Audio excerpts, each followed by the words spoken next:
السلام علیکم ناظرین. 10th 11th اور 12th کلاس کے بچے خاص خیال رکھیں, ان کے امتحانات قریب ہیں. اور اردو میں ہم دیکھتے ہیں کہ ایک کوشچن آتا ہے کہ ان اشعار کی تشریح کیجیے.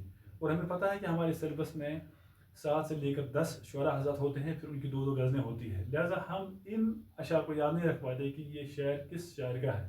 تو اس کا ایک طریقہ ہے, آپ کیا کریں گے, مثال میر تقی میر ہے, صرف آپ کو اتنا لکھنا ہے کہ اس کا قافیہ کیا ہے. یعنی پہلی غزل کا مثال نام لیا تھام لیا, قافیہ نام اور تھام ہے, اور لیا لیا ردیف ہے. صبور تھا دور تھا, یہ دوسری غزل کا ہے. اس طرح آتش گما کیسے کیسے درمیاں کیسے کیسے, ان کی ایک ہی غزل ہے 10th کلاس میں.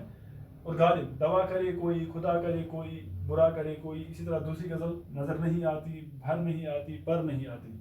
تو آپ کو صرف اتنا لکھنا ہے ایک جگہ پر, قافیہ اور ردیف.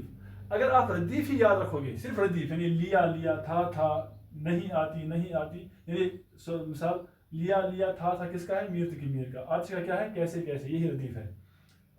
غالب نے کون سی ردیف استعمال کی ہے, نہیں آتی نہیں آتی.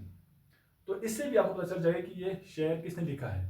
لیکن کبھی ایسا ہوتا ہے, کبھی کبھار ایسا بھی ہوتا ہے کہ 2 شعراء حضرات نے ایک ہی ردیف استعمال کی ہوتی ہے. مثال کے طور پر میر تقی میر نے تھا استعمال, یہاں پر تھا اور تھا ردیف استعمال, ردیف کے طور پر استعمال کیا اس کو, اور غالب نے کیا. اب آپ کیا کریں گے, تو وہاں پر آپ کو قافیہ بھی یاد رکھنا پڑے گا, ورنہ اس کی ضرورت نہیں. اگر آپ کو لگتا ہے کہ ہمارے سلیبس میں جتنے بھی شعراء ہیں اور ان کی جو غزلیں ہیں ان کی ردیف آپ سے نہیں مل رہی ہے, پھر تو آپ کو صرف ردیف ہی یاد رکھنی ہے, قافیہ کی ضرورت نہیں.